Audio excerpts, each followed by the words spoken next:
Hello everyone, my self Girdhar Rawat. प्यारे बच्चों, आज हम जो टॉपिक पढ़ने वाले हैं वो हमारा टॉपिक है combination of cells in parallel. कल हमने सीरीज़ के बारे में पढ़ा था।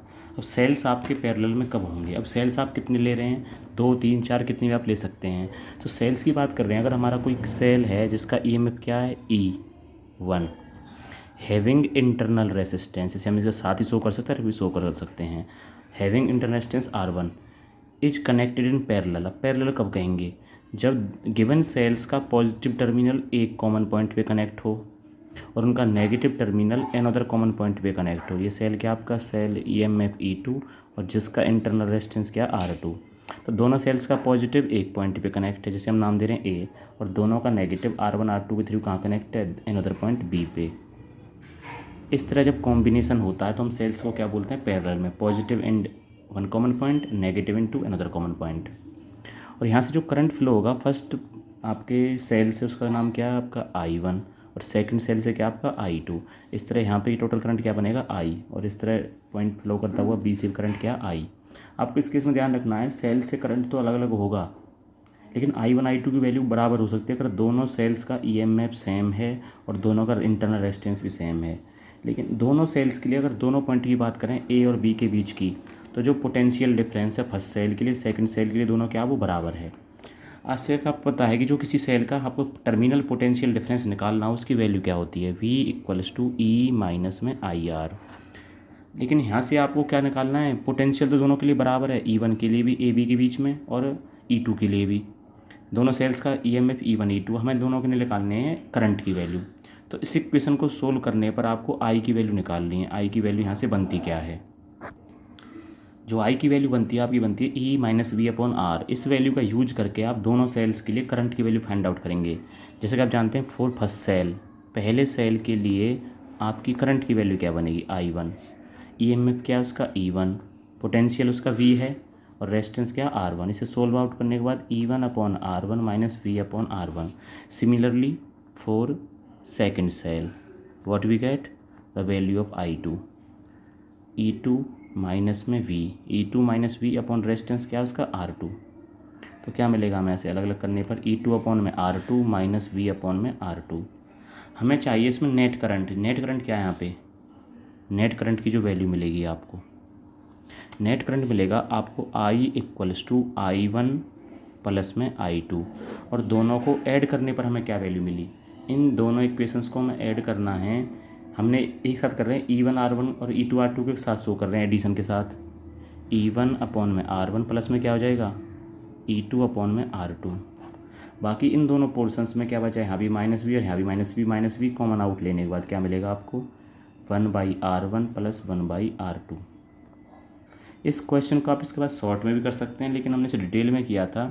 यहाँ पे जो वैल्यू निकल के आई है आप देखोगे, ये वैल्यू लास्ट सॉल्यूशन के बाद क्या निकलेगी? ये वैल्यू आएगी E इक्विवेलेंट अपॉन में R इक्विवेलेंट के बराबर माइनस में V, और ये वैल्यू क्या कहलाएगी? 1 अपॉन में R इक्विवेलेंट के इक्वल। लेकिन इस वे में सोल्व ना करके हम यहाँ से सोल्व आउट कर रहे हैं। हमें मिली अभी I की वैल्यू, तो I = अगर सोल्व करोगे कंप्लीट, यहाँ LCM लेने के बाद LCM क्या है आपका? R1 × R2।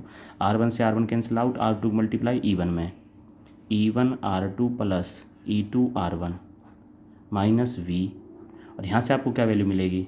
R1 R2 LCM आया आपका, और ऊपर क्या मिलेगा? R1 प्लस में R2।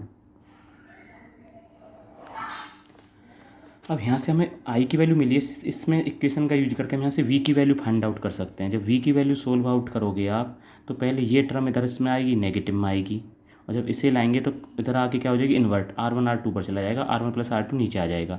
इसे सोल्व आउट करने के बाद जो आपको इक्वेशन मिलेगी वो होगी V = E1 R2 plus E2 R1 upon में R1 plus R2 minus I into में जो वैल्यू आएगी R1 × R2 अपॉन में R1 प्लस में R2।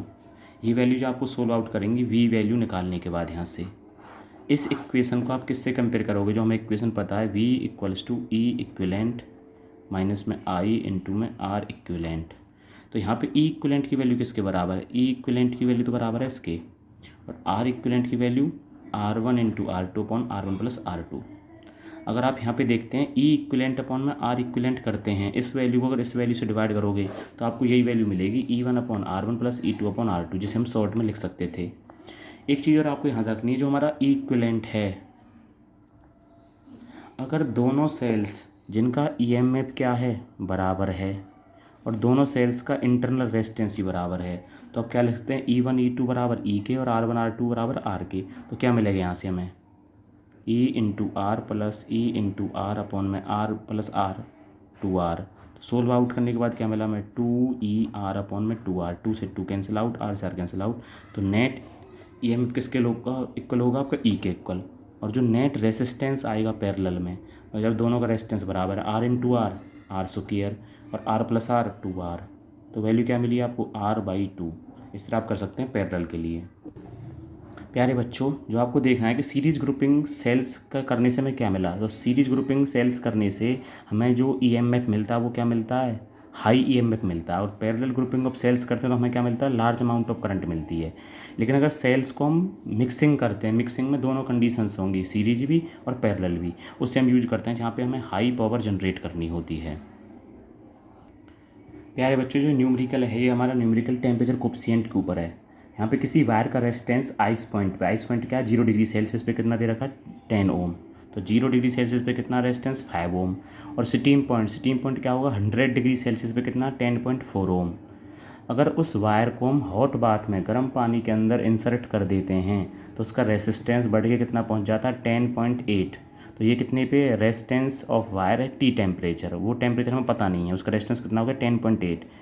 आपका रेजिस्टेंस 100 पे तो था 10.4, अब हो गया 10.8, मतलब टेम्परेचर आपका 100 से ज़्यादा होगा। और वही टेम्परेचर आपको फाइंड आउट करना है। अब उस टेम्परेचर को किस तरह फाइंड आउट करोगे, उसके लिए आपको टेम्परेचर कोफिशिएंट की वैल्यू याद होनी चाहिए। जैसे कि हम पहले पढ़ चुके हैं, टेम्परेचर कोफिशिएंट का फॉर्मूला क्या होता है, डिनोटेड बाई अल्फ़ा, जिसकी वैल्यू हमने की थी, रेजिस्टेंस है टी टेम्परेचर माइनस में रेजिस्टेंस है 0 अपॉन में ओरिजिनल रेजिस्टेंस 0 पर इंटू में इन दोनों का डिफरेंस क्या है, T माइनस 0 का T। और दूसरा फार्मूला लिखा था जब आपको अलग अलग टेम्परेचर्स दिए हों, R2 माइनस R1 अपॉन में R1 इंटू में, और इन दोनों का डिफरेंस वो क्या बनेगा, T2 माइनस T1। इन दोनों के सिमिलर हमने क्या लिए हैं, R2 कौन है यहाँ पे 100 वो, और माइनस में R1 कौन है, R0 इनिशियल पे, ओरिजिनल R0 इंटू 100 का डिफरेंस है दोनों में। और दूसरा फार्मूला था RT minus R0 into upon में R0 इंटू T। जैसे आप देखते हैं R0 से R0 कैंसिल आउट, तो हमें T की वैल्यू निकालनी है। T को जब इधर लाएंगे तो R0 माइनस R100 कहाँ जाएगा, 0 नीचे आ जाएगा और 100 आ जाएगा मल्टीप्लाई में। इसे सोल्व आउट करने के बाद आपको टेम्परेचर की वैल्यू क्या मिलेगी, 107 डिग्री सेल्सियस। तो 160 डिग्री सेल्सियस टेम्परेचर पर अपना रेजिस्टेंस कितना बन जाएगा, 10.8 बन जाएगा। इस न्यूमेरिकल में जो ए बी सी के बीच में रेजिस्टेंसेस लगे हुए हैं, जैसा कि आप देखते हैं, तीनों ना तो सीरीज में ना पैरेलल में हैं। तो आप जो ये पॉइंट्स तो क्लोज में हैं, तो ए बी और सी जो लाइन है ये वायरस के किस में, सीरीज में। तो 30 का कितना बन गया रेजिस्टेंस आपका, 60 ओम। और ये 60 ओम की वायर जो यहाँ पे आएगी वो इस 30 ओम के साथ किस में बनेगी, पैरेलल में। और जब 60 और 30 का हम नेट रेजिस्टेंस निकालेंगे, आपको पता है जब दो वायर्स किस में हो, पैरेलल में हो, तो दोनों का मल्टीप्लाई अपॉन में दोनों का एडिशन, जो क्या आएगा 20 ओम। और हमारा रेजिस्टेंस 20 ओम है और वोल्टेज कितनी लगी हुई है, 2 वोल्ट की। तो हमारा करंट क्या फ्लो होगा, I equals to V upon में R। तो 2/20 0.1 एम्पियर। इस तरह के न्यूमेरिकल्स हम नेक्स्ट कल के वीडियो में भी करेंगे।